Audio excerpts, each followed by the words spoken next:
संजय राऊत 15 दिवसांच्या तुरुंगवासाची शिक्षा. शिवडी न्यायालयाने संजय राऊत यांना 25,000चा दंड आणि 15 दिवसांच्या कारावासाची शिक्षा सुनावली आहे.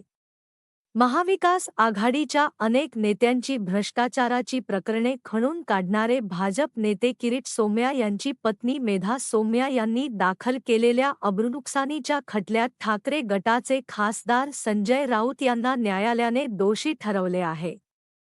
या प्रकरणी संजय राऊत यांना 15 दिवसांची कैद सुनावण्यात आला आहे. 25,000चा दंडही आकारण्यात आला आहे. शिवडी कोर्टाने निकाल दिला आहे. 2022 सालचे हे प्रकरण आहे. मीरा भाईंदर शौचालय प्रकरणात मेधा सोमय्यांवर आरोप केला होता. संजय राऊत यांनी मेधा सोमय्या या मीरा भाईंदर येथील एका शौचालय घोटाळ्यात सहभागी असल्याचा आरोप केला होता. याविरोधात मेधा सोमय्या यांनी शिवडी कोर्टात अब्रूनुकसानीचा खटला दाखल केला होता. या प्रकरणाची सुनावणी पूर्ण होऊन न्यायालयाने निकाल राखून ठेवला होता. या निकालाची आज सुनावणी झाली. तेव्हा न्यायालयाने संजय राऊत दोषी असल्याचा निकाल दिला.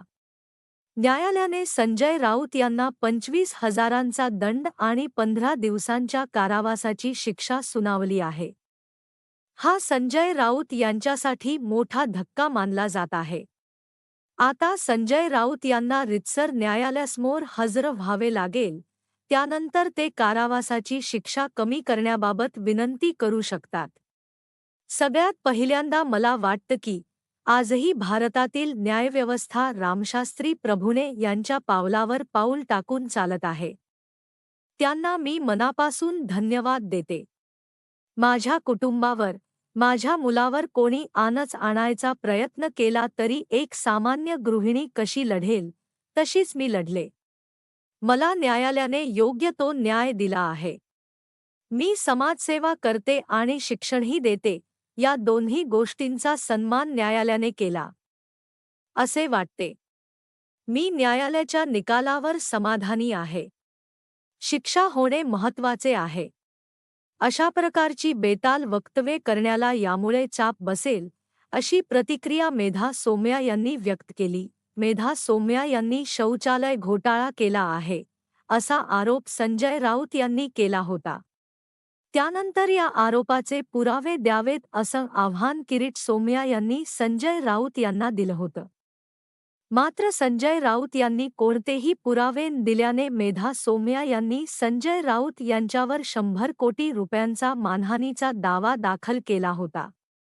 संजय राऊत यांना यापूर्वीच मानहानी, बदनामीची नोटीस दिली आहे. मुलुंड पोलीस स्टेशन येथे तक्रारही दाखल केली आहे. 1 रुपयाचा घोटाळा झालेला नसताना, 1 रुपयाचा घोटाळाचे पुरावे कागदपत्र नसताना संजय राऊत यांनी फक्त भीतीसाठी, बदनाम करण्यासाठी हा अपप्रचार केला आहे, असा आरोप किरीट सोमय्या यांनी केला होता.